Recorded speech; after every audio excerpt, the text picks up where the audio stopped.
रविंद्र सिंह जी, संगरूर, पंजाब से। राधे राधे महाराज जी। महाराज जी, मैं ये जानना चाहता हूँ कि आत्मा में स्थित होने के बाद महापुरुषों की स्थिति क्या होती है? क्या ये मन जीवित रहता है या बिल्कुल खत्म हो जाता है? मन के बिना तो मनन हो ही नहीं सकता। जब मन खत्म हो जाएगा तो चिंतन मनन ही नहीं होगा। असत मन नष्ट हो जाता है, मन की दुर्वासनाएं नष्ट हो जाती हैं। उसमें परमात्म चिंतन की ऐसी प्रबल इच्छा शक्ति जागृत होती है कि सब इच्छाएं भस्म हो जाती हैं। तो अब उसे मन कहो या परमात्मा कहो, वो परमात्म चिंतन में इतना तन्मय रहता है कि मन ही परमात्म स्वरूप का अनुभव हो जाता है। इंद्रियाणाम मनश्शास्मि, गीता में भगवान ने कहा है इंद्रियों में मन मैं स्वयं हूँ। तो भगवान का चिंतन करते हुए मन तदाकार रूप हो जाता है। मन का एक स्वभाव है तदाकार होना। जैसे अभी काम चिंतन करे तो काम ही हो जाएगा, क्रोध का चिंतन करे तो क्रोध हो जाएगा, तो भगवान का चिंतन करे तो भगवान हो जाएगा।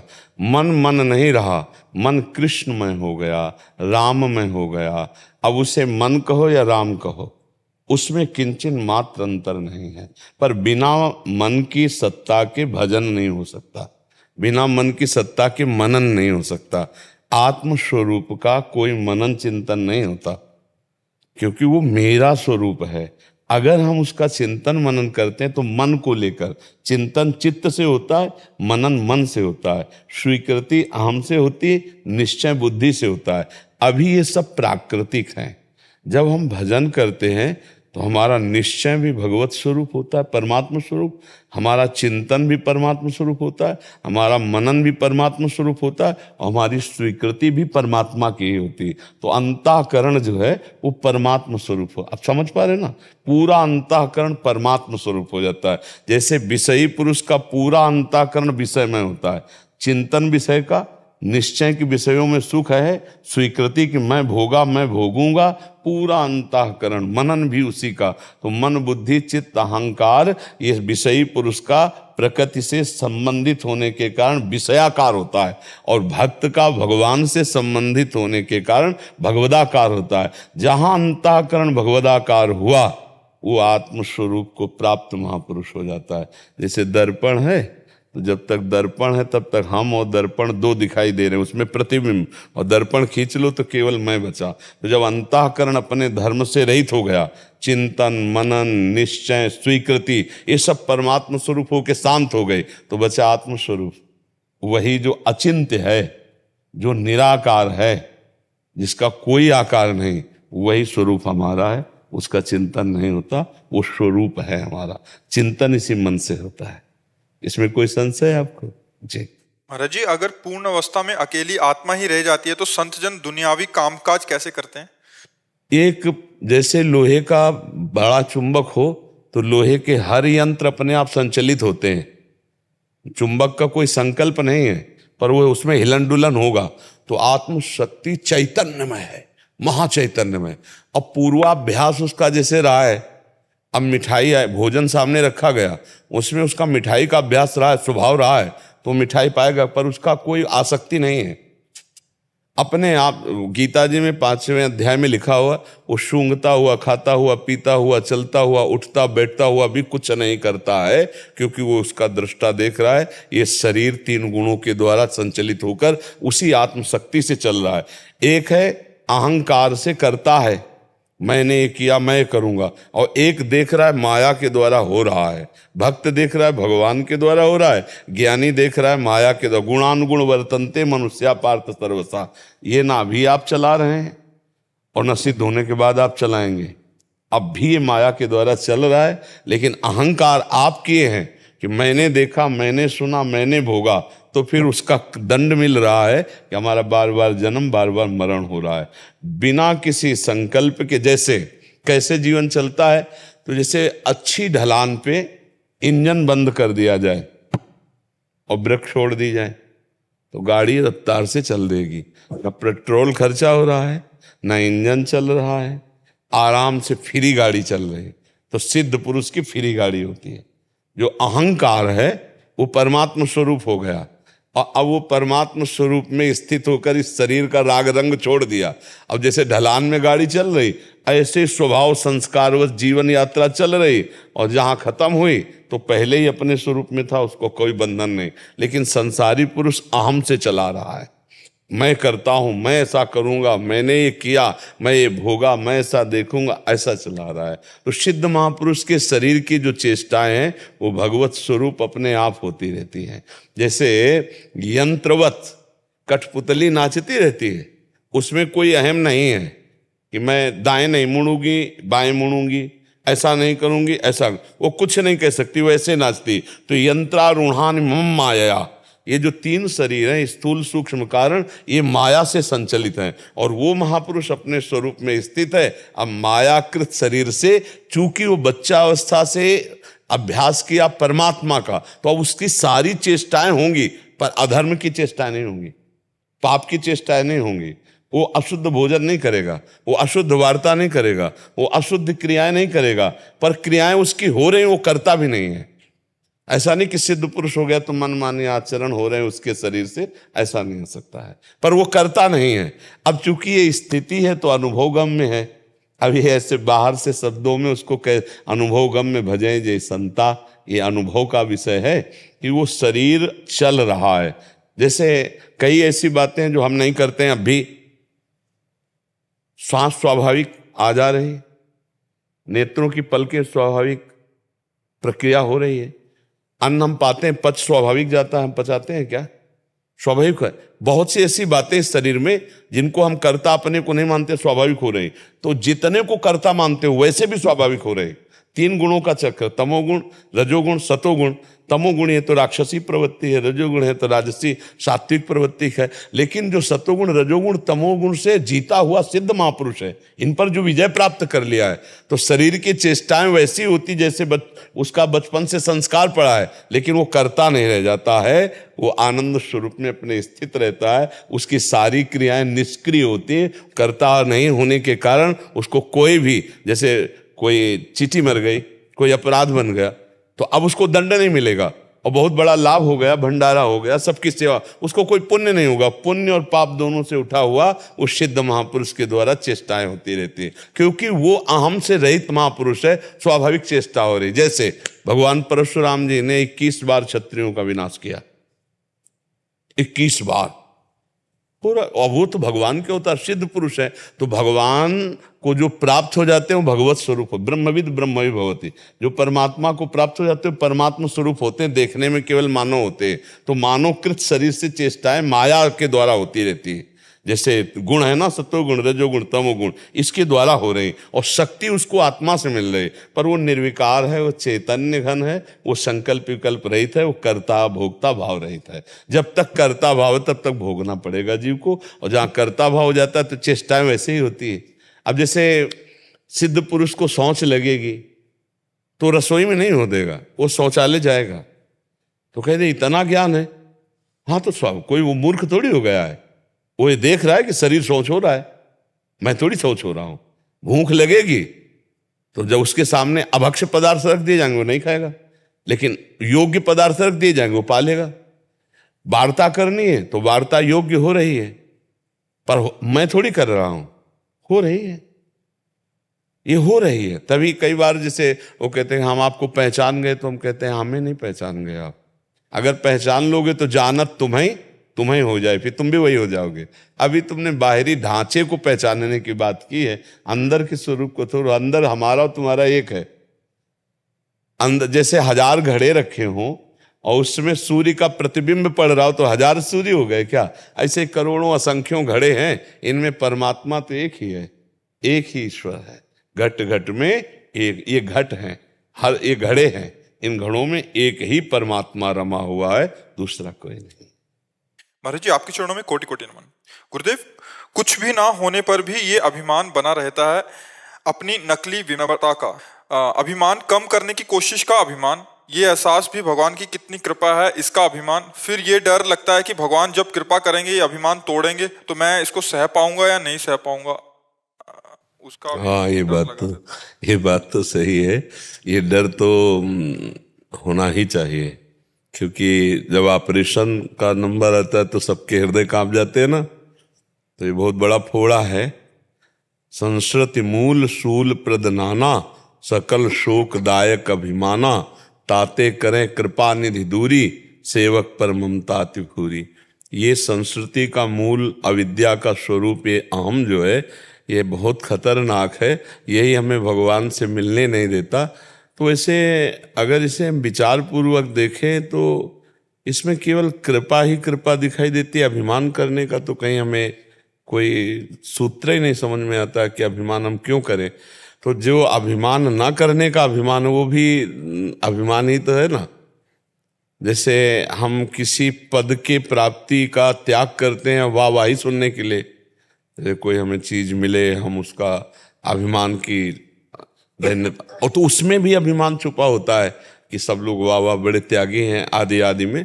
तो हम जब गौर से विशेष ध्यान पूर्वक भक्ति परायण हृदय से देखें तो अभिमान की कोई गुंजाइश ही नहीं है।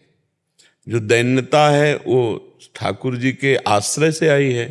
जो पवित्रता है, जो ज्ञान है, जो भजन है, जो भक्ति है, वो सब कृपा से ठाकुर जी की आई। तो कृपा हम पर है, इस बात का अभिमान तो है और बना रहना चाहिए कि हम पर ठाकुर जी की बहुत कृपा है। वैसे तो मैं नीच हूँ, अदम हूँ, पर ठाकुर जी की बड़ी कृपा है। कृपा का भरोसा, तो कृपा का भरोसा करके जो एक अंदर गर्व प्रकट होता है आराध्य देव के प्रति, वो दूषित नहीं है। अस अभिमान जाई जन भोरे, मैं सेवक रघुपति पति मोरे।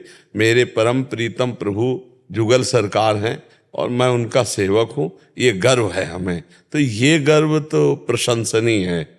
लेकिन गुणाभिमान होना या त्यागाभिमान होना या भजनानंदी का अभिमान होना, ये थोड़ा घटना पैदा कर सकते हैं कोई ऐसी जिसमें भारी उपहास होने का डर है, और ये डर बना रहना चाहिए। यही डर है जो अभिमान को बढ़ने नहीं देगा, क्योंकि वो बड़े लीला बिहारी हैं। एक झटके में सब चकनाचूर हो जाएगा एक झटके में सब मिट्टी में मिल जाएगा। तो ये डर बना रहेगा ना, तो अभिमान का वृक्ष नहीं बन पाएगा। अंकुरण होगा, वो चुपचाप शांत बैठा रहेगा और एक दिन वो मिट जाएगा। क्योंकि आप खड़े तो हैं नहीं, साधन पथ पे चल रहे, तो वो नष्ट हो जाएगा।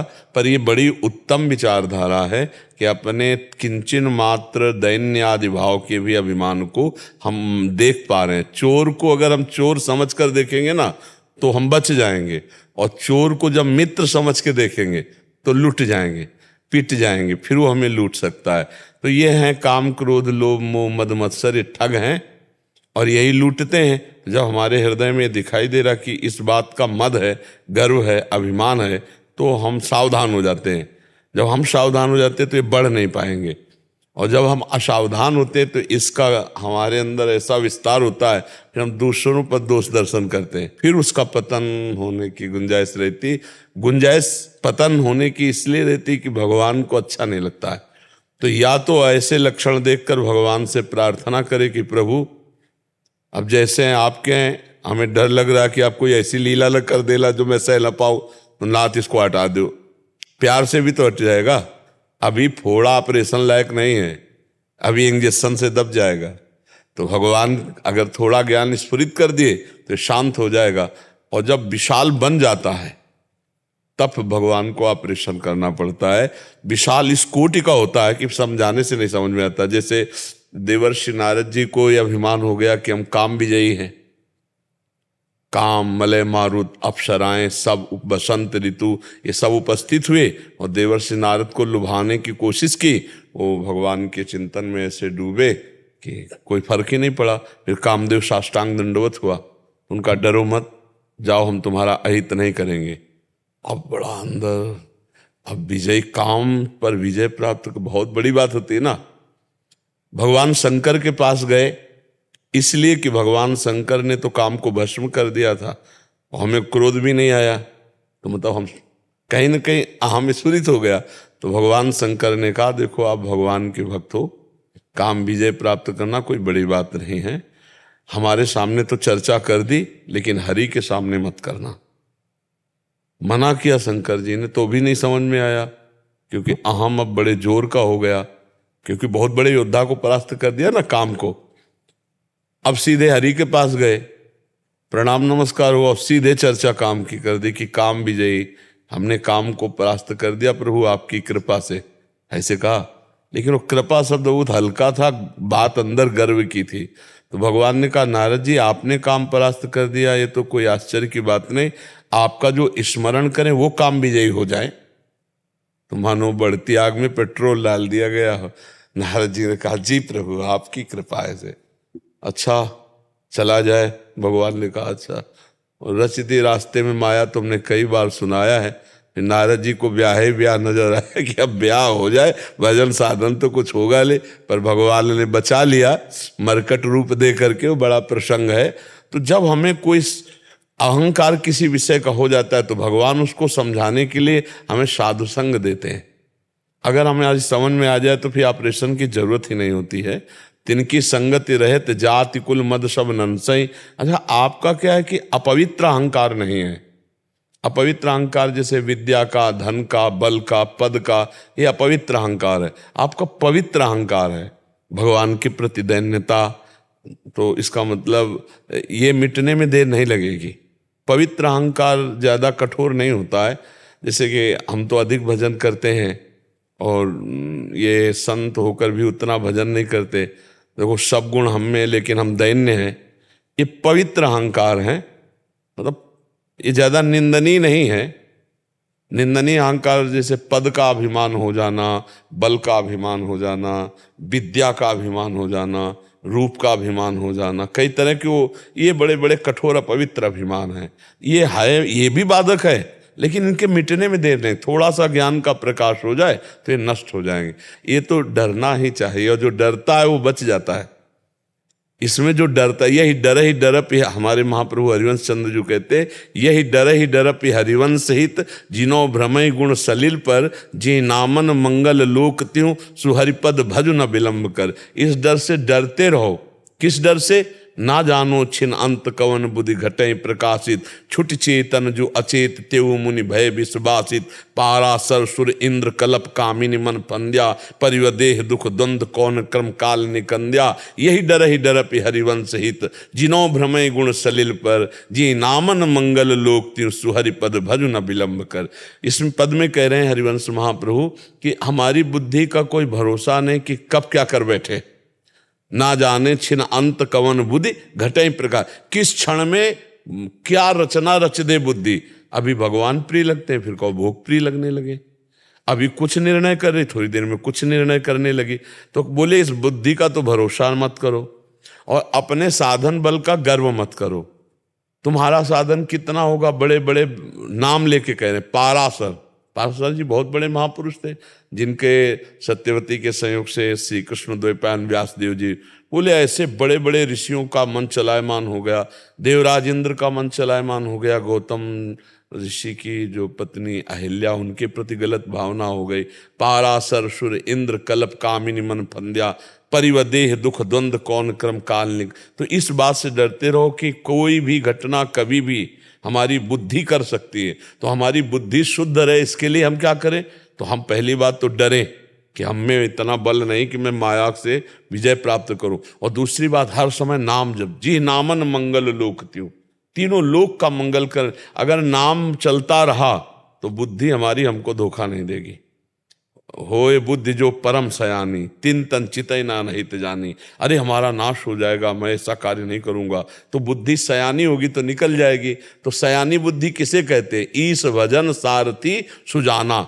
बुद्धि सारथी है, इस शरीर रूपी रथ की बुद्धि सारथी है। मन लगाम है, इंद्रियां घोड़े हैं। अगर बुद्धि में निरंतर नाम जब चल रहा है तो सुजान बुद्धि लगाम खींचे रहेगी, इंद्रिय रूपी घोड़े सही मार्ग पे चलते रहेंगे। तो हम प्रभु का नाम जप करें। और ये डर तो बना ही रहना चाहिए, माया से इस बात में डरते रहना चाहिए कि कहीं कभी हमसे कोई गलती ना हो जाए, कहीं चूक ना हो जाए, कहीं अभिमान ना आ जाए, कहीं मान प्रतिष्ठा में मन न फंस जाए, कहीं बड़ाई प्रशंसा सुनने की इच्छा ना हो जाए। तो भगवान से प्रार्थना करते रहना चाहिए। और हम सब करते हैं, हम सब प्रभु से ही प्रार्थना करते हैं, क्योंकि इस प्रचंड माया में वही हमें बचा सकते हैं। नहीं, गर्व होने में देर थोड़ी लगता है। नारद जी कोई साधारण संत है, अवतारी संतों में है, जब उनको गर्व हो गया तो हम आपको तो हो ही सकता है। इसलिए डरते रहें, डरते रहेंगे, छोटे बन के निकलोगे तो निकल जाओगे, और बड़े बनोगे तो परीक्षा आ जाएगी और फेल हो जाओगे। बड़े बनने में फौरन प्रश्न माया खड़ा कर देगी। जो एक कह के आया ना कि हम काम विजयी हो गए, सो सामने देखा कि राजनगर छाया, बड़ा उत्सव हो रहा है, बोले स्वयंवर हो रहा है, तो ऐसे चले गए वहाँ। राजा ने आकर के अपनी कन्या को प्रणाम, और कन्या क्या थी, साक्षात विश्व मोहिनी माया। जो ही नारद जी ने रेखा देखी और चेहरा देखा, वो हो गया वजन, बीणा रख गई। अब उनको ही मन में आया कि मैं ही ब्याह करूँ, इस बदल गया दिमाग। तो इसलिए कब दिमाग बदल जाए, तो हे भगवान हमारी बुद्धि शुद्ध रहे, हमें कोई अभिमान ना आवे, और ये बात अंदर डर बैठा रहे कि मेरे से गलती ना हो, तो फिर वो निकल जाएगा। भगवान का डर, भगवान के भक्तों के द्वारा दिए हुए उपदेश का उल्लंघन हो, इस बात का डर, समाज का डर, कानून का डर, ये कई डर हैं जो हमको सुरक्षित रखते हैं। अगर ये डर ना हो तो हम मनमानी आचरण में आगे बढ़ते चले जा सकते हैं। तो ये डर अच्छा है। हाँ, ये भी भय, जैसे तुम कहते हो, ये भी भय लगता है कि हमारे मालिक बड़े लीला बिहारी, ऐसी कोई लीला न कर दे जिसको हम समझ ही न पावे और सह न पावे। दोनों बातें हैं। पर हम ये उनके दुलार से कहते हैं कि अगर बच्चा 100 ग्राम उठाना वजन जानता है तो वो 900 ग्राम ही देंगे, 1.5 किलो नहीं देंगे, क्योंकि उनको पता है कि हमारा भक्त किस कोटि का है। तो परीक्षा भी अगर लेंगे या कोई दवा भी देंगे अहंकार नाश की, तो बहुत हिसाब से देंगे, जिससे हम विचलित नहीं होंगे। हम जीवन भर की बात बता रहे हैं, बच्चापन से इस मार्ग में लगे कि कभी कोई ऐसी बात हुई है तो भगवान ने करो सदा तिनके रखवारी, जिम बालक राखे महतारी, वही हमको संभाला है। नहीं तो टूटने के तो लाखों घटनाएं हैं जो टूटने की थी, कि मतलब, लेकिन संभालने की, उनके दुलार, उनके प्यार की, तो उन पर भरोसा रखो, बड़े करुणा में है। कभी ऐसा वो कर ही नहीं सकते कि हम सह ना पावे, और फिर हमारा जीवन, हमारा प्राण सब कुछ समर्पित है। तो और जो गालियां देते हैं, जो भगवान का तिरस्कार करते हैं, भगवान उनको तो दुलार करते हैं, फिर शरणागत भक्त को भगवान दुलार ना करें, ऐसा कैसे हो सकता है। जो गालियां देते हैं उनको भी भगवान प्यार करते हैं, क्योंकि जैसे अपना बच्चा बदमाश हो तो प्यारा भी होता है। कितना भी बदमाश हो, गुस्सा में जरूर कहेंगे कि मरे, हमारी बात नहीं मानता है, बहुत गलत चलता है, पर अगर घटना घटेगी तो हम हर कोशिश करेंगे कि लड़के को बचा ले। ऐसे हम बुरे हैं, लेकिन है तो भगवान ही के, माने या ना माने। जैसे कह दे हम बाप को नहीं मानते, तो बाप को नहीं मानते, तुम कह रहे हो, लेकिन बाप तो मान रहा है। तो ऐसे भगवान कह रहे सब मम प्रिय सब मम उपजाए, सब मेरे प्रिय सब मेरे उपजाए। तो दुष्ट को भी भगवान प्यार करते हैं, नहीं नाश ना हो जाए उसका। वो भगवान को गालियां देता है, भगवान का अपमान कर, लेकिन इतने उदार पिता है, उसका भी पालन पोषण करते। तो हम लोग तो शरणागत हैं, भला हमारे साथ तो ऐसा व्यवहार क्यों करेंगे। मंगल भवन है, वो ऐसा नहीं करेंगे। पहला तो ये भाव समझ लीजिए। पर डरते रहना चाहिए, इस पक्ष में हम हैं कि डरते रहना चाहिए कि मेरे से कहीं गलती ना हो जाए, मेरे से कहीं अपराध न बन जाए। तो ये आपको बहुत उत्तम महात्मा बना देगा। और जो माया में निडर होकर के घुसना चाहा तो फिर गिर जाएगा, क्योंकि माया बहुत बलवान है। इतनी बलवान माया है कि मतलब पार पाना मुश्किल है, पार पाना मुश्किल है। अगर कोई पार पा सकता है तो भगवान की कृपा से ही पार पा सकता है। दैवी हेषा गुणमयी मम माया दुरत्तया मामे वे प्रपद्यन्ते माया में ताम तरन्ति। बहुत बहुत कठिन है भगवान की माया। एक क्षण में भ्रम पैदा हो जाता है कि संसार भोगों में सुख है। एक क्षण में मन जो है लालायित हो जाता है संसार की तरफ। वो तो भगवान ही संभालते हैं। हम लोगों ने तो जीवन भर अपने मन ही को तो पढ़ा है, मन ही को देखा है। तो अगर शांत है तो उनकी कृपा से शांत है। अगर अभिमान कर ले कि हम तो बड़े शांत महात्मा हैं, तो 2 मिनट में संसार में खड़ा हो जाए।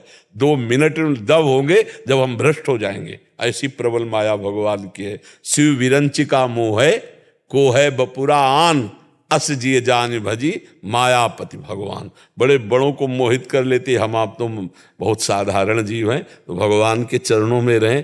तृणादपि सुनीचेन, माया कभी प्रश्न नहीं करेगी, कभी परीक्षा नहीं होगी। तृणादपि सुनीचेन, जो अपने को तृण से भी नीचा समझता है।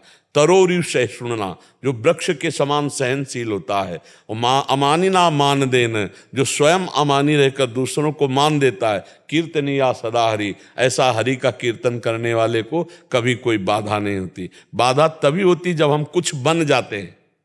बोले हम संत हैं, तो अब संतों के जो लक्षण हैं वो आप दिखाओ। संतों फिर परीक्षा होगी, हाँ संतों में जो क्षमता है वो आप दिखाओ। तो बोले तृणादपि शुर, कुछ मत बनो, सबसे छोटे बन जाओ, तो परीक्षा ले होगी। पैदल चलने वालों की कभी टोल में पैसा नहीं लिया जाता, चुंगी पैदल चलने वाले बड़ी गाड़ियों की होती ले। तो जब सबसे छोटा होता है कहीं भी चला जाए वो चुंगी टैक्स ले ही है, और जो बड़ा होता है उसके टैक्स होते हैं। तो इस भक्ति के मार्ग में जो सबसे छोटा बन गया, परीक्षा नहीं होती, वो निकल जाता है। और जहां थोड़ा बड़ा तो भगवान की माया प्रश्न दे देती है कि देखो ब्रह्मचारी हो तो दिखाओ ब्रह्मचारी रह के, जितेंद्री हो तो दिखाओ जितेंद्री रह के। बड़ा विचित्र खेल है। इसीलिए हरि माया बलवंत भवानी जाहि नमो कवनस ज्ञानी। अज्ञानियों की बात नहीं कह रहे, कौन ऐसा ज्ञानी है जिसको माया मोहित न कर सके। बहुत बलवान माया है। इसलिए भगवान की शरण में होकर नाम जप करते हुए धैर्यपूर्वक हर कदम बढ़ाते रहो। वही बढ़वाने वाले, वही रक्षा करने वाले। अंदर जब कोई विकार आवे तो साधक का कर्तव्य है कि वो गुरु से, संत से, भगवान से जाके अपनी बात रख दे, तो वो नष्ट हो जाता है। ये भी प्रभाव है।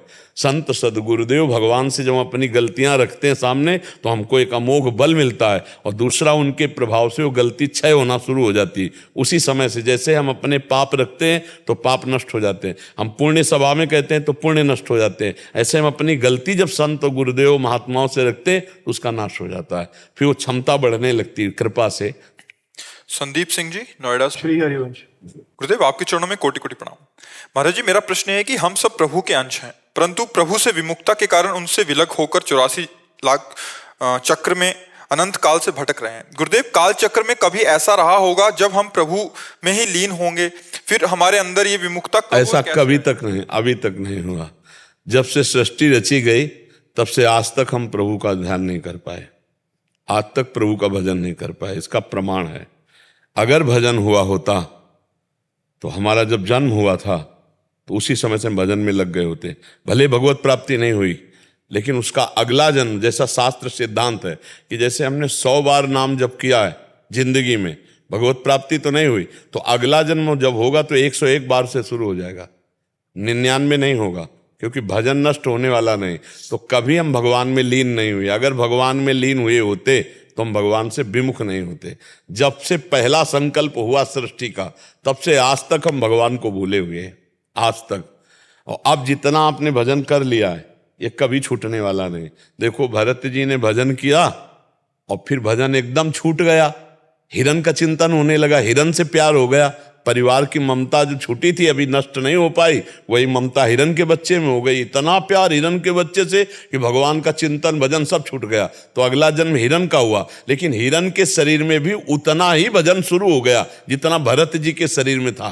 तो अगला जो जन्म हुआ हिरण के बाद, वो ब्रह्मबोध संपन्न महापुरुष जड़ भरत के रूप में हुआ।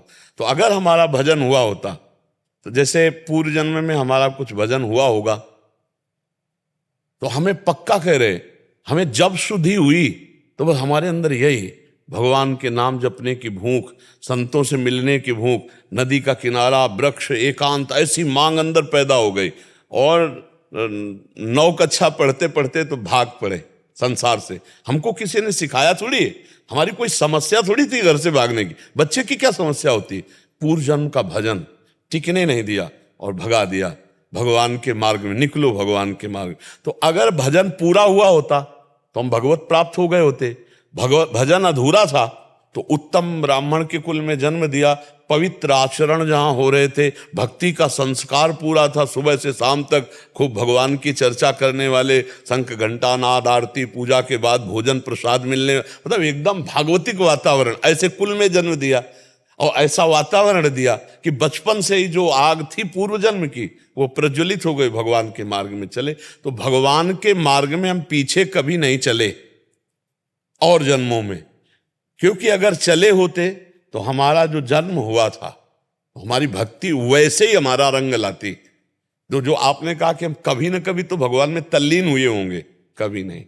इस माया से में भटकते भटकते अनंत जन्मों, तभी तो इसकी महिमा है। आज जो सत्संग मिला, अब जो हमारा भजन चला, अगर हम इतने पे ही रुक जाते और भ्रष्ट हो जाते तो अगला जब जन्म होगा तो यही भजन और यही सुविधाएं आपको प्राप्त करवा देगा भजन।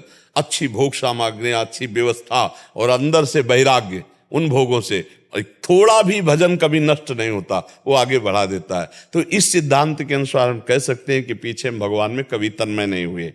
अब जो तन्मयता का अवसर मिला है, तो अगर हम इस जन्म में इतना भजन कर ले कि भगवान मिल जाए, तो अब आवागमन चक्र रुक जाएगा। और अगर नहीं हुआ तो फिर हमारा जन्म होगा कुलवान श्रीवान पवित्र जगह जहाँ भगवान की भक्ति होती, और इतना जो हमारे पास भजन है ये वहीं से स्फुरित होगा और फिर बढ़कर भगवान की प्राप्ति के योग्य हो जाएगा। हमें लगता है मनुष्य जन्म मिल गया, हम आगे के लिए क्यों टालें, इसी जन्म में अपना काम बना लेना।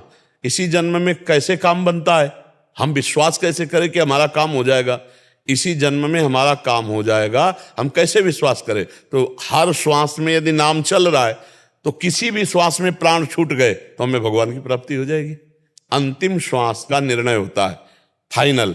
अंतिम श्वास में यदि राम कृष्ण हरि राधा कुछ भी बोल दिए तो आपका भगवत प्राप्ति हो जाएगी। तो हम इसीलिए हर श्वास में अभ्यास करते हैं, हर मिनट में अभ्यास करते हैं। पता नहीं कौन सा मिनट, कौन सी श्वास हमारी आखिरी है, वही आखिरी श्वास में राधा बोला, भगवत प्राप्ति हो गई। और ये इसरो रिसर्च सेंटर ना, वो डायरेक्टर आए थे पहले, इसरो साइंटिस्ट, ये साइंटिस्ट है, रिसर्च सेंटर है भारत का। अच्छा। और खोज करता है सैटेलाइट पेटलाइट भेजना, इंडियन रिसर्च। लाओ दुपट्टा लाओ। मैं बस महाराज जी एक बात करना चाहूँगा कि ये आज से कुछ साल पहले था, मैं बिल्कुल बेकार था, तो मुझे बरसाने के परिवार ने नौकरी दिया, को साइंस परिवार है, मैं वहाँ से करने लगा। अब मुझे नहीं पता चला कहाँ से मैं कहाँ पहुँच रहा हूँ। ये लाडली जी की कृपा से ना। हाँ, अच्छे। धोती कुर्ते में बरसाने में मंदिर में सेवा करता हूँ, तो वो सारे काम करवाते हैं। हाँ, बिल्कुल उनके वो चमत्कार देखे हैं कि उनसे बड़ी शायद ही कुछ है। बिल्कुल बिल्कुल लाडली, सारी कायनात उनके शायद पैर के अंगूठे के नीचे है। बिल्कुल बिल्कुल बिल्कुल। जब अखिल कोटि ब्रह्मांडों के ईश्वर प्रभु उनके चरणों में महावर रचते हैं, तो हमारी श्री जी से बढ़कर कौन होगा।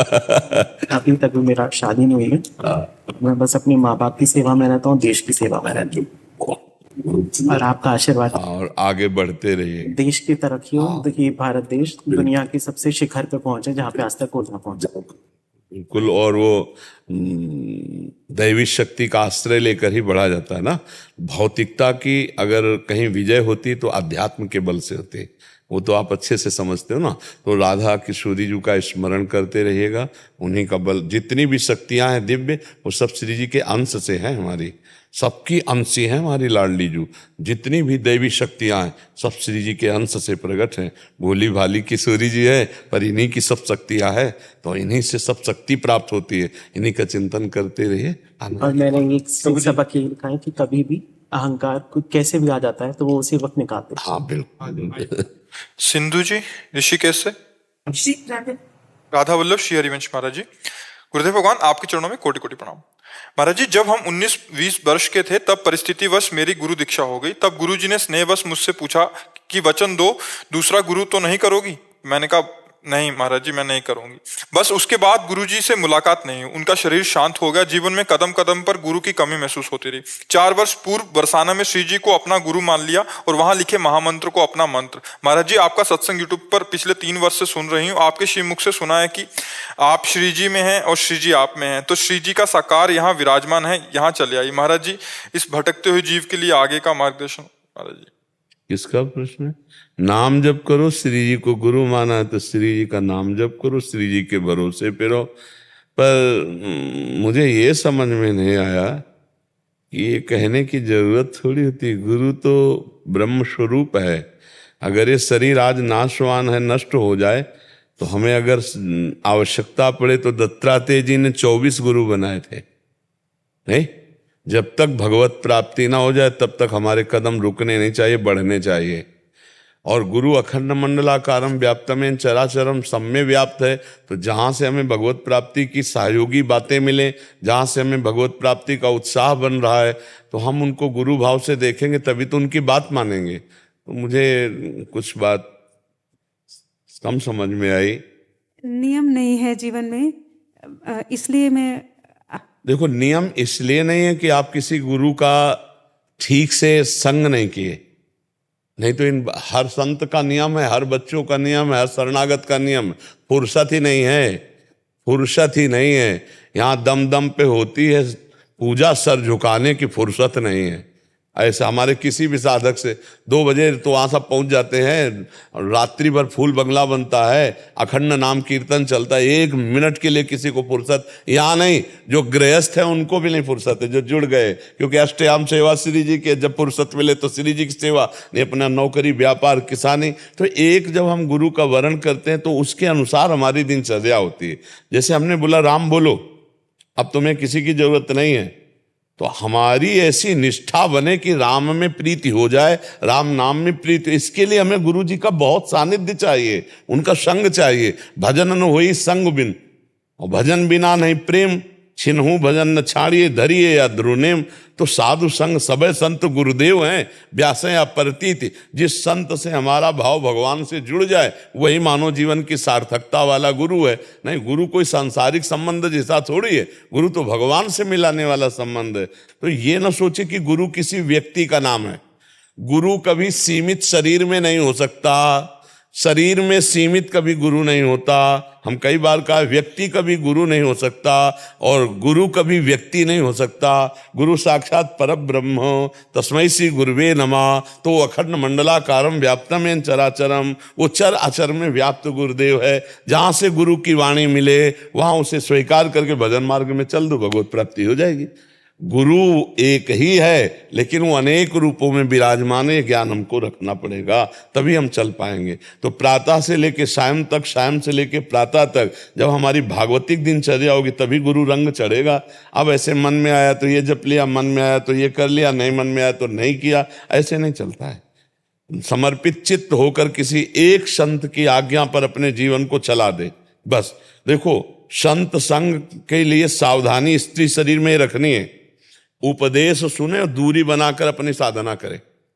अगर हम किसी संत से जुड़े तो केवल उपदेश से जुड़े, उनकी वाणी सुनी, उनकी बात सुनी और दूर रहकर साधना की, तो उनका भी साधन ठीक चलेगा, आपका भी साधन ठीक चलेगा। संत के संग व्यवहार न रखें, व्यवहार वाला उपदेश ठीक नहीं रहता। व्यवहार का बिल्कुल कोई गुंजाइश नहीं है। भूख लगे भिक्षा, जब वस्त्र नहीं तो वस्त्र ले लो, उनसे उपदेश लिया, दूरी बना के और खूब भजन में लगे तो तुम्हें भी भगवत प्राप्ति हो जाएगी और उधर भी उनका साधन ठीक चलेगा। हमारी बात को अच्छे से समझना। आज जो जहाँ चूक हो रही उसका कारण यही है।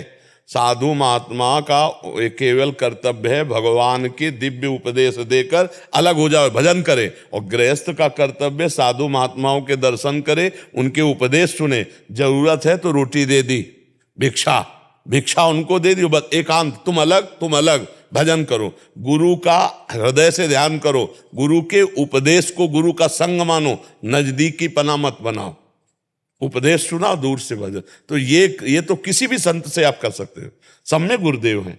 अगर हमारे उनके वचन हमको लगता है कि हमारी प्रभु से प्राप्ति कराना, तो हम उनको उस समय गुरु रूप में ही देखते हैं कि मेरे गुरुदेव ही इस समय इनके रूप में बैठकर मुझे उपदेश कर रहे हैं, हम सत्य मार्ग में चलते हैं। आजकल गुरु संबंध को भी एक सांसारिक संबंध जैसा घसीटा जा रहा है, वो ठीक नहीं है।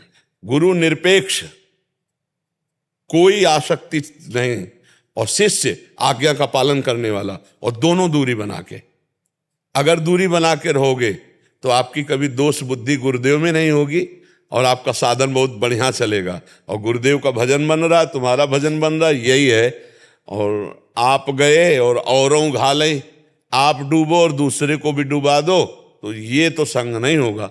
तो इसीलिए हम सबको उपदेश करते हैं, प्रार्थना करते हैं कि गुरु का मतलब है भगवान की प्राप्ति कराने वाला, उपदेश मंत्र देने वाला। उपदेश मंत्र लिया, अपने साधन में लग गए। जो गुरु का स्वरूप है वो मंत्र है, वो उपदेश है। चिपकाव नहीं, संसर्ग नहीं माया वाला। अगर वो संसर्ग तो आप भी डूबोगे, सामने वाला भी डूबेगा। अपने को अपना मार्ग समझना है, निरपेक्ष रहना है। निरपेक्षता ही, असंगता ही भगवान की प्राप्ति का मार्ग है। वे समझ में आवे तो समझ लो। खूब नाम जप करो, अपनी दिनचर्या बनाओ, प्रिया प्रीतम घर में विराजमान करो।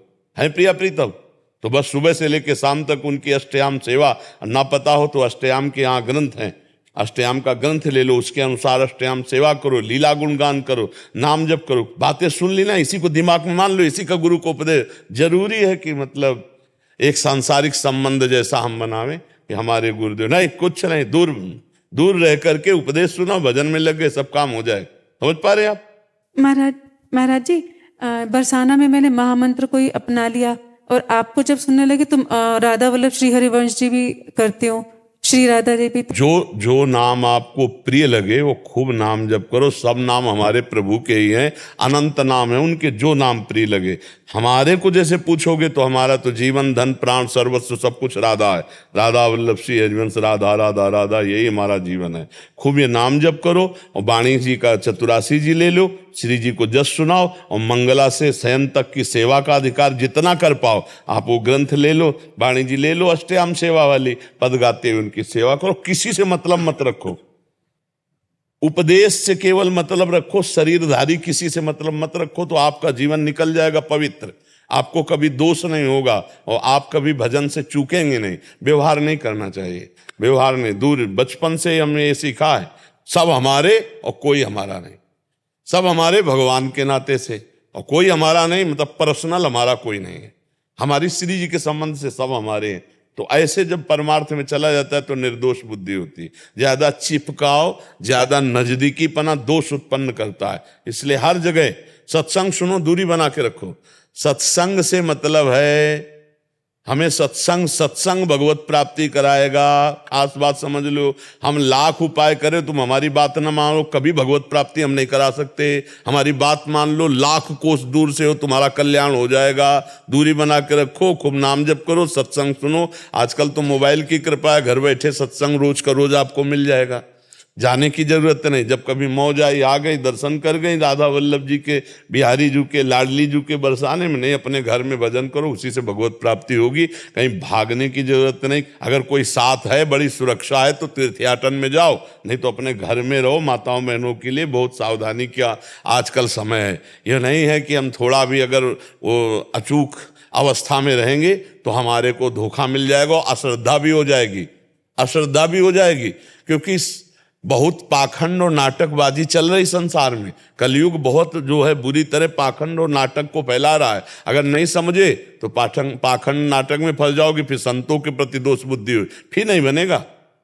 क्योंकि जैसे किसी साधु वेशधारी से गलती हो गई जो पाखंड है, अब उसकी वजह से हर साधु के प्रति तुम्हारी दोष दृष्टि हो जाएगी। एक जगह धोखा हो जाए तो इसका नियम है, फिर लाखों जगह सच्चे संतों में भी आपको दोष दृष्टि, फिर आपका भजन रुक जाएगा। तो हमें इसीलिए लगता है निरपेक्ष रहना चाहिए। सत्संग सुने, उपदेश सुने, अपने भजन में लगे, ज्यादा चिपकावपन न करे तो भजन बहुत बढ़िया बन जाता है। महाराज जी, संसार में रहते हुए किसी भी व्यक्ति वस्तु स्थान में प्रेता न रह जाए, इसके लिए क्या करें? बच्चा, जितना भजन करोगे उतना ही मायामल भस्म होगा। एक ही उत्तर है, भजन। जितना भजन करोगे उतना ही मायामल नष्ट होगा। मायामल नष्ट होते ही सब व्यक्ति वस्तु स्थान के बीच में रहते हुए भी, जैसे कमल जल से ही प्रकट होता है पर असंग रहता है, आप उठा के देखो उसमें कहीं पानी नहीं होगा, ऐसे ही माया में रहते हुए भी माया से असंग रहेगा जो निरंतर भजन करेगा। भजन के बिना बारी मथे घृत होए बरु, सिकता ते बरु तेल, बिनु हरि भजन न भवतरी, या सिद्धांत। खूब भजन करो डट के, राधा राधा राधा राधा राधा। श्री जी कृपा करेंगे, वस्तु व्यक्ति स्थान की आसक्ति नष्ट कर देंगे, उन्हीं के बल से होगा। पर भजन अपने को करना पड़ेगा, अपने को खूब नाम जप करना पड़ेगा। ठीक है, खूब नाम जप। विशाल जी। राधे राधे महाराज जी। महाराज जी, मैं एक रेल चालक हूँ। महाराज जी, रेल चलाते समय इंसान और गाय आदि काफी बार ऐसा होता है कि जीव जंतु मर जाते हैं। महाराज जी, मन अशांत हो जाता है, क्षमा कैसे मांगे? अभी नहीं, उसमें आपका दोष नहीं है, क्योंकि वो कोई साइकिल नहीं है, मोटरसाइकिल नहीं कि उसको आप ब्रेक लगा के तुरंत रोक ले। अब अचानक जैसे आपकी गाड़ी रफ्तार से जा रही ट्रेन और गाय, बैल, कोई जानवर, या अचानक आप उसको नहीं रोक सकते, क्योंकि सैकड़ों लोगों का जीवन आपके हाथ में। हाँ, अगर वो आधा किलोमीटर दूर से दिखाई दे रही है तो हम प्रयास करें कि उसको कंट्रोल में कर सकते हैं। लेकिन अचानक सामने आ जाती है तो छोटी गाड़ी थोड़ी है, अब अचानक ब्रेक मारोगे तो हमें लगता है कि नुकसान हो सकता है, डिब्बे पलट सकते हैं। तो उसमें आपकी व्यवस्था है, आप कोई जानबूझ करके हत्या कर थोड़ी रहे। अब अचानक सामने कोई आदमी आके गिर गया, आपने को काट दिया, तो अब आपका दयालु हृदय होने के कारण, लेकिन उसमें आपका कोई अपराध नहीं है। अपराध ऐसा है कि आप गाड़ी रोक सकते हैं, इतनी दूरी से आपको दिखाई दे दिया है, अब आपको गाड़ी को कंट्रोल में करना चाहिए। वहां प्रमाद नहीं कि मरे तो मरे, फिर वो आप दोषी ठहराएंगे। लेकिन अचानक आकर के ऐसा दोष हो जाता है तो उसमें आपका कोई पाप नहीं है। जैसा हमें इस समय भगवान प्रेरित कर रहे हैं वैसा हम, अगर आप दूर से देख रहे हो, आपको जानवर दिखाई दे रहा है और आप गाड़ी को कंट्रोल कर सकते हैं, ट्रेन को कंट्रोल कर सकते हैं, तो आप उस समय कंट्रोल कीजिए, उसकी जान बचा लीजिए, उस समय प्रमाद ना होने पाए। और अब जब ये पता चल रहा है कि हम नहीं कर सकते इस समय कंट्रोल, तो फिर उसमें कोई दोष नहीं है, क्योंकि फिर संहार लीला भी उन्हीं की है। जो जीव को जाना है अचानक वो ऐसी घटना हो जाती है। तो कई बार ऐसा होता है कि कोई कार से जा रहा है, अचानक कोई गाय बैल एकदम, तो अब उसमें दोष तो उसका नहीं।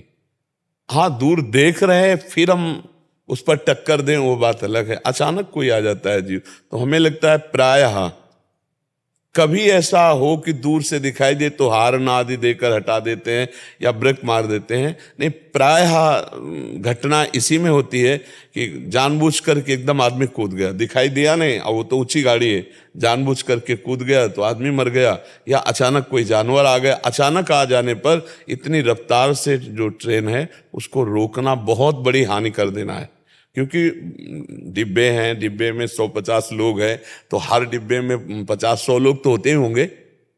एक ट्रेन के डिब्बे में 50-100 लोग तो होते होंगे, और 4-5 डिब्बे तो होते ही, हमें लगता है।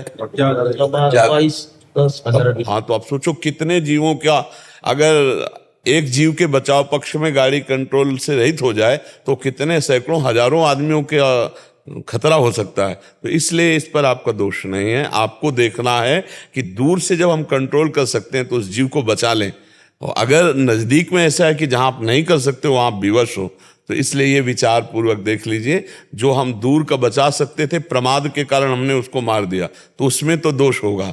लेकिन जो हम बचाने की चेष्टा वाले हैं पर हम बचा नहीं सकते अब, क्योंकि इतना रफ्तार से गाड़ी और इतने जीव साथ में है, तो फिर उसमें कोई दोष नहीं। महर्षि, फिर भी मन की शांति के लिए और उस जीव की शांति के लिए यही विचार जो हम कह रहे हैं, इन्हीं विचारों को स्वीकार करो और कोई उसमें शांति। और वैसे भगवान नाम जपने का आपके पास बहुत बढ़िया अवसर है कि आप ट्रेन चलाते हुए यदि भगवान का नाम जप करें तो और मंगल रहेगा। प्रभु का नाम जो आपको प्रिय हो, राम कृष्ण हरि राधा, जो नाम प्रिय हो आप वो नाम जपना। मतलब आराम मुद्रा में रहते हैं, सावधान होकर के नाम जप करते हैं। अगर हम ट्रेन चलावें तो और बढ़िया समय सार्थक हो जाएगा, जीवन का लाभ मिल जाएगा। तो भगवान नाम जपते रहिएगा और शांति इसी विचार से, जो हमने कहा उस विचार को देख लीजिए तो आपका हृदय शांत हो जाएगा। मनीष राणा जी बिहार से। श्री हरिवंश महाराज। श्री हरिवंश महाराज जी, आपके चरणों में दास का दंडवत प्रणाम। महाराज जी, आज के 8 महीने पहले मैं करने वाला था। अगर उस वक्त आपने मुझे डांट ना लगाई होती और संभाला ना होता तो शायद आपका ये बच्चा आज आपके सामने जीवित ना होता। इसके लिए मैं आपका ऋणी रहूंगा। महाराज जी, ये सब मेरी ही नादानी की वजह से, किसी के आसक्ति में पड़ जाने से हुआ था। गुरुदेव, अब मैं 25 वर्ष का हो गया हूँ। शास्त्रों के अनुसार ये ब्रह्मचर्य आश्रम होता है, जो कि मैंने सार्थक नहीं रहा, लेकिन अब मैं एक पल भी व्यर्थ नहीं गंवाना चाहता। महाराज जी, क्या ये संभव है कि मुझे सौभाग्य मिले कि जो मैंने अवसर गवा दिया है मैं उसको फिर? हाँ, बिल्कुल बिल्कुल, बहुत उत्तम, बहुत उत्तम। जो भूल हो गई उसको सुधार कर एक अच्छे महात्मा बन सकते हो। जब एक चोर, हिंसक, नीच आचरण करने वाला मरा मरा कह करके बहुत ऊंचाई पर चढ़ सकता है, तो आप इससे ज्यादा बिगड़ेल तो हो नहीं, है नहीं जी महाराज जी, वो बहुत बड़ी चूक हो गई थी। और मैं आपके सामने आया था और नवंबर में, तो मेरी ऐसी हालत थी कि मैं मतलब जीने का मन ही नहीं कर रहा था। अगर आपने उस टाइम मुझे डांट न लगाया होता तो पता नहीं क्या हो जाता। नहीं, ठीक है। और धन्यवाद बच्चा कि तुम हमारी बात माने और अपने जीवन को सुरक्षित रखो और आप संयम से चलो ना। और नाम, आज चेहरे में भी तुम्हारे एक प्रसन्नता है, तुम्हारे चेहरे में एक मतलब ऐसा है कि उज्ज्वलता है, मलिनता नहीं, निराशा नहीं, एक नेत्रों में एक मतलब प्रकाश है। खूब नाम जप करो और अच्छे बच्चे बनकर चलो। तो जो तुमसे त्रुटि हुई है वो तो बहुत छोटी बात है। पहाड़ के पहाड़ पाप हो तो भगवान का भजन उसको नष्ट कर देता है। घोर पापी भी महात्मा बन जाता है। अपिचेत सुदुराचारो भजते माम अनन्य भाग, साधुरिव समंतव्या सम्यक व्यवसिता। ऐसा घोर दुराचारी रहा हो और भगवान से कि हे नाथ मैं आपका, और भजन करने लगे तो भगवान कहते हैं मैं उसे महात्मा बना देता हूँ। महात्मा होता है हृदय का। जैसे हम आज कहा ना, आपका चेहरा प्रसन्न, आपके नेत्रों में एक तेज दिखाई दे रहा कि हाँ आप पवित्रता से, आप ब्रह्मचर्य से चल रहे हैं, पीछे की सब पूर्ति हो जाएगी। जन्म जन्म की बिगड़ी सुधर जाएगी बच्चा। बस ऐसे धैर्य पूर्वक चलते रहो। और संसार बड़ा धोखेबाज है, इसमें फंसाओ ना फंसो। यहाँ कोई सत्य प्यार करने वाला नहीं है, यहाँ कोई तुम्हारे सुख को देखने वाला नहीं। तुमसे सुख मिल रहा है और तुमसे बढ़कर कल इनसे सुख मिलने लगेगा तो तुम्हें देखेंगे भी नहीं, समझ रहे हो। और कल जब इनसे बढ़कर कोई सुख मिल जाएगा तो इनको भी धक्का दे देंगे। ये है संसार का प्यार, ये है संसार का नियम। कब और भोले हृदय वाले मान लेते हैं कि मेरा है, और जब उसे ठोकर लगती तो लगता है अब जीना किस काम का, जो मेरा है वही मुझे ठुकरा के चला गया। अच्छा हुआ ठुकरा दिया, तो कम से कम सत्य का मार्ग तो समझ में आया। अगर ना ठुकराता है तो उसी असत्य में प्यार मानकर हमारा जीवन फंसा रहता। बड़ी कृपा भगवान ने की, क्योंकि धोखा मिलने से सत्य मार्ग तो मिल गया। जब चिंतामणि वैश्या ने बिल्व मंगल को धक्का लगवा के निकलवा दिया, क्योंकि अब कुछ पास था नहीं, तब उनको जब कोई रास्ता नहीं रहता तब एक रास्ता रहता है भगवान का। तब उन्होंने भगवान का आश्रय लिया और आगे चलकर बहुत बड़े महापुरुष हुए। बिल्व मंगलाचार्य जी कहा गया उनको।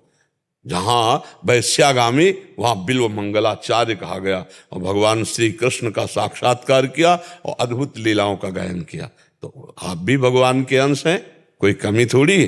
खूब अच्छे से चलो, ठीक है। महाराज जी मैं श्री जी को पाना चाहता हूँ, क्या ये संभव है? मैं बिल्कुल, अगर संभव न होता तो श्री जी। ऐसा कभी कभी लगता है कि मैंने तो अवसर तो गंवा दिया, मतलब बहुत गलत। नहीं नहीं नहीं नहीं नहीं, बिल्कुल मत। पीछे ना ना ना, पीछे की छोड़ो, पीछे की छोड़ो, आगे की देखो। आप अपने को मत देखो, श्री जी को देखो। वो कितने करुणामय हैं, वो कितने कृपालु हैं। हम अपनी तरफ देखें तो हमारे कदम आगे नहीं बढ़ पाएंगे, और जब हम श्री जी की तरफ देखते हैं तो दौड़ लगा ले का मन होता है कि यार करुणामयी है, क्षमाशील है, वो हमें क्षमा कर दिए हैं, तभी हमें संत समागम मिला। देखो ये भाग्य से मिलता है। बड़े बड़े जब बड़े भाग पाइप सत्संगा, बड़े भाग्य। अब मोहि भा भरोस हनुमंता, बिनु हरि कृपा मिले नहीं संता। ये कृपा हुई है। अगर श्री जी हमको कृपा न करती तो हमको सौभाग्य नहीं मिलता, और जब ये कृपा कर दी तो फिर भजन करके हम श्री जी को प्राप्त कर सकते हैं, पक्का प्राप्त कर सकते हैं। देखो हमारी श्री जी इतनी कृपालु। तुम्हें एक घटना बताएं। एक पति पत्नी थे, तो उनकी पत्नी का नाम था किशोरी, और वो बहुत अपनी पत्नी पे प्यार करते थे, आसक्त जैसे संसारी पुरुष रहते हैं। अब काल की घटना, उनकी पत्नी मर गई। अब वो इतने आसक्त थे कि उसके बिना जी नहीं सकते थे। अब वो हर समय रोने लगे, पर नाम था किशोरी इसलिए बात बल गई। हा किशोरी, हा किशोरी। तो एक दिन बरसाने कोई उनके एरिया के आ रहे होंगे, तो ऐसे दिमाग में कुछ सुर्धी नहीं, उन्हीं के साथ बरसाने आ गए। तो रात्रि में गहवर वन के पहाड़ में, वो एकांत में प्रेमी का हृदय विकल होता है, तो अपनी पत्नी की याद करके रो रहे थे, किशोरी, हा किशोरी। तो श्री जी ने ललिता से कहा देखो मुझे कोई पुकार रहा है। तो ललिता जी ने कहा आपको नहीं पुकार रहा, उसकी पत्नी का नाम किशोरी है। हमारी श्री जी कितनी करुणामयी। तो उन्होंने कहा आदि नाम माने पहला नाम तो मेरा ही है ना किशोरी, दूसरे कोई बाद में रख ले, किशोरी तो मेरा नाम है ना, जाओ उसको लिवा के लाओ। ललिताजू नजदीक गए, तो ललिताजू का दर्शन मतलब श्री जी का दर्शन समझो। जे ही ललिताजू को देखा सारे पाप नष्ट हो गए, दिव्य उसके अंदर नेत्र खुल गए प्रेम के। और ललिता जी ने कहा चल तुझे श्री जी बुला रहे हैं। और जे श्री जी को देखा तो अब असली किशोरी को देखा, नकली शरीर के लिए लो, अब तो खत्म। वही बहुत बड़े महात्मा हुए, क्या नाम उनका? अली किशोरी। अली किशोरी जी बहुत बड़े संत हुए, अली किशोरी जी। तो समझ पा रहे हो, पत्नी में आसक्त और बहुत बड़े महात्मा अली किशोरी जी हुए। तो तुम तो अभी बच्चे हो, खूब भजन करो, श्री जी क्यों नहीं मिल जाएंगी। कभी कभी जैसे गुरु जी ना कि ये मेरे अंदर ऐसी भावना आती है कि मैं श्री जी को प्राप्त करूंगा, मैं श्री जी तक पहुंचूंगा, तो ऐसे मन में अंदर आता है ना कि तू करेगा, तू तो इतना हाँ, तो उसी समय उत्तर, तो उसी समय उत्तर दो कि हूं तो उन्हीं का अंश जी, यही है भरोसा। वो हाँ उन्हीं का अंश हूं, मैं क्यों नहीं श्री जी को प्राप्त कर सकता। श्री जी बहुत करुणा, ऐ मन तेरी बात मैं नहीं मानता, तूने तो सदा सलाह देकर मुझे नीचे गिराया है, अब मैं संतों की सलाह से तेरी बात को काट करके मैं आगे बढ़ूंगा। तभी मन को अधीन करके भगवत प्राप्ति की जाती है। अच्छे से चल।